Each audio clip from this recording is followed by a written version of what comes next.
back to the Shoogly shed. Going to be starting to do the finishing touches on the engine. As you saw in the last episode on the engine, we basically cleaned and degreased, masked off and sprayed it all. The paint is now dry. Got the finish I want now, so I've got a few, like I say, finishing touches to do to this. We first of all have a new set of engine bolts. I'll show them in a second. Then I'm going to remove the valve covers and they're going away to get coated. We're going for a contrasting sort of crimson red colour for these. It'll all make sense with the colour scheme in the bike. Other things I need to do is things like change the oil filter, drop the oil out of it, put new oil in it, obviously, just basically put all the kind of shiny finishing touches to it, because it's obviously painted over quite a lot of stuff that I'm intending on changing anyway, so that's now my job. Right, engine bolts first. We've got a set of Pro Bolt titanium engine bolts, a full set for the VMAX. I think this does all the engine covers and a few other bits and pieces. The main kind of bolts of the engine doesn't obviously do the like main casing bolts for the upper and lower half of the engine or the big head bolts or that kind of idea. It's just the sort of finishing studs on the side of the engine, the ones that had been previously painted with silver paint. These weigh nothing. See, for a pack of bolts, that is insane. They're so light, but they also aren't cheap. But you know, we're going for premium products on this bike, and I think these definitely will fit in quite nicely. Right, so each bolt that I remove, I'm going to replace one by one, so that I don't break any seals in the gaskets. So that's one big long one. This set comes with anti-seize compound, just copper grease basically. Leave it on the threads there. And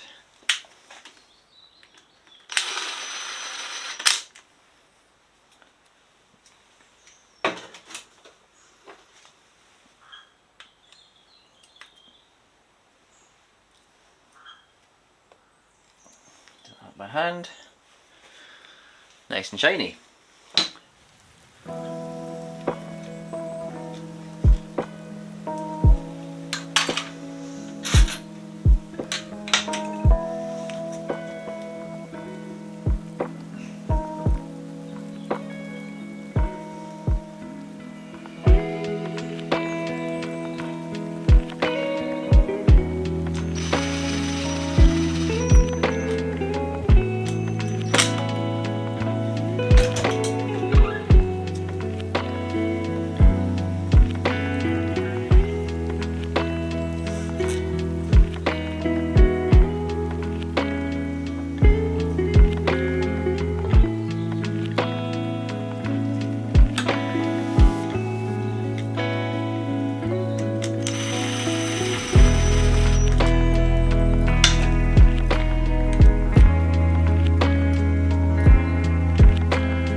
Okay, the valve covers have been removed and have been sent off now to go and get coated.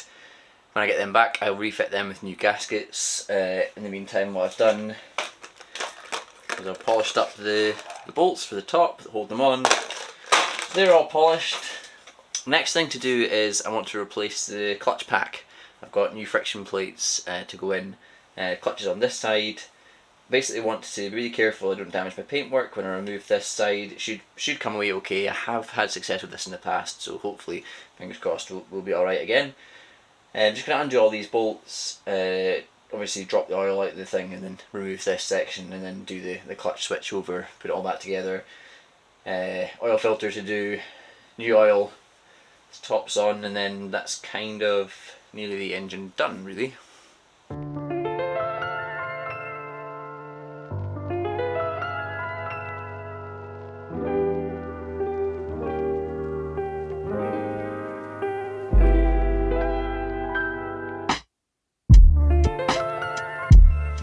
Right, clutch casing came off nice and cleanly.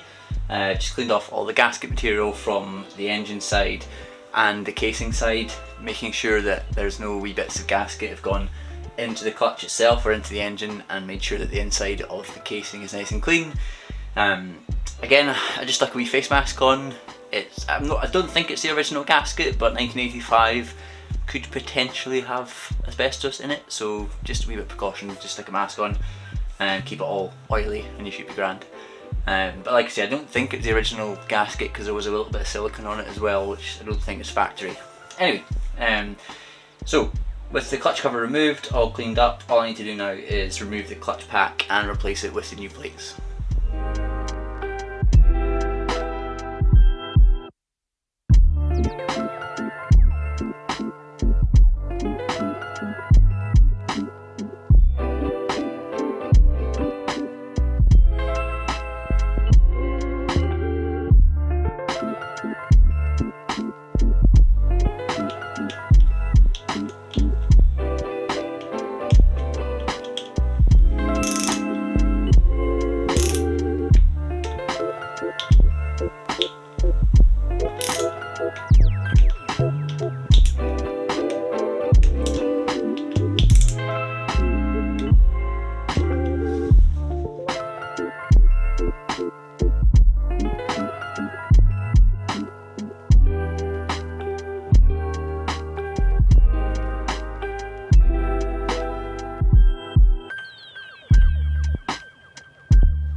Right, I was about to do the oil filter, but ordered the wrong oil filter. Turns out the oil filter changed over the years, so there's like a cartridge type and then there's the one that kind of sits inside an oil filter housing.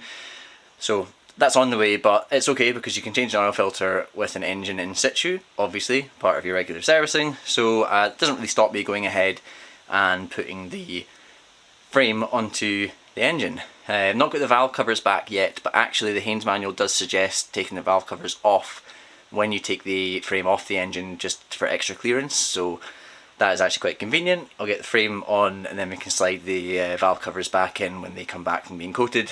As you remember last time, it was a bit of jiggery pokery to get the weight from the engine onto a stand, then onto my engine stand that I built out of wood.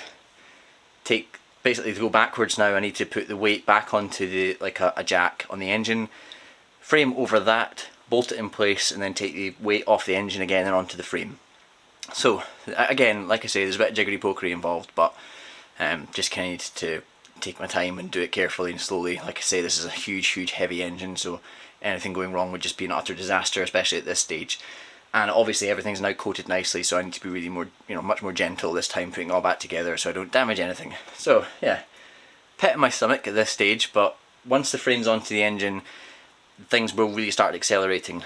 So I want to get this job done because it'll be a weight off my shoulders, and then, like I say, we can just get fired straight into the rebuild.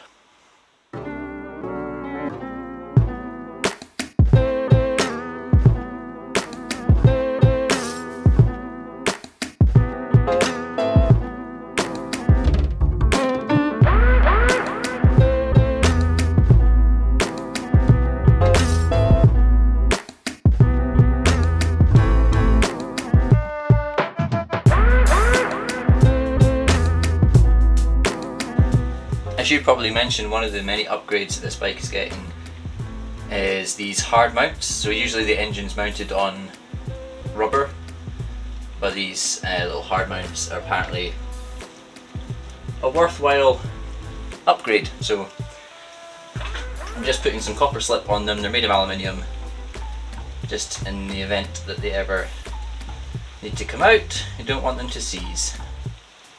So I'm just getting some nice copper slip on them, and then they just slide into the main engine mounts, just like that, nice and snug. Beautiful.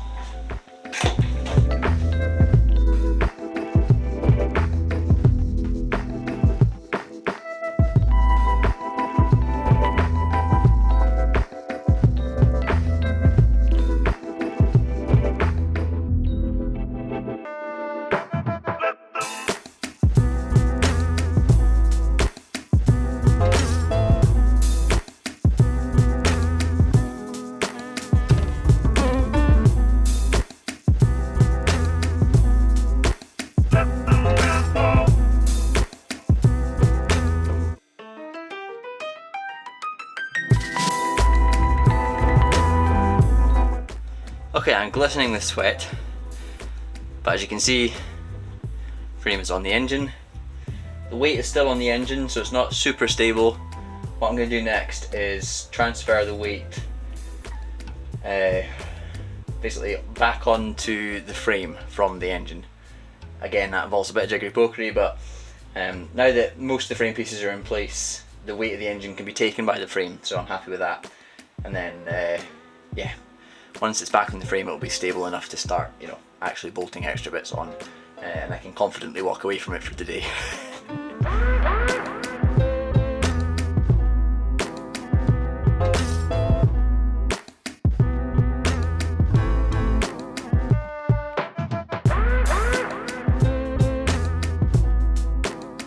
Alright, with the frame back on the engine, that kind of opens the doors to the full rebuild now. Kind of full steam ahead. Yeah, jiggery pokery is the right word, getting that frame back on the engine, but got there in the end. I'm yes, sweating a little bit now, but it's all on. No damage to the engine, no damage to the frame. That's basically what I wanted to achieve.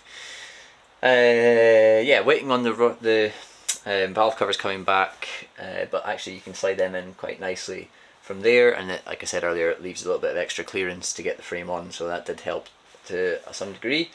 Again, oil filter to go on, and then pretty much that's the engine buttoned up and ready to go. Just need to top it up with oil. From here, yeah, we're kind of steaming into the rebuild. Need to get the tank in, need the swing arm on, the drive on. New wheel arrived for the rear. I'll let you in on that in the next episode. Yeah, as things start to come back from coatings, everything's just going to get bolted back onto the bike, and then yeah, going to go from there. We're going to actually see this bike come together, which is the most exciting part of a build for sure. Anyway, as usual, please do give me a like, leave me a comment, and make sure you subscribe to the Shoogly Shed channel for more updates on this bike, all the previous ones as well. Check them out if you've not seen them. I will see you next time. Take care. Goodbye. Shut up, dog. Shut up. Hello and welcome back to the Shoogly Shed.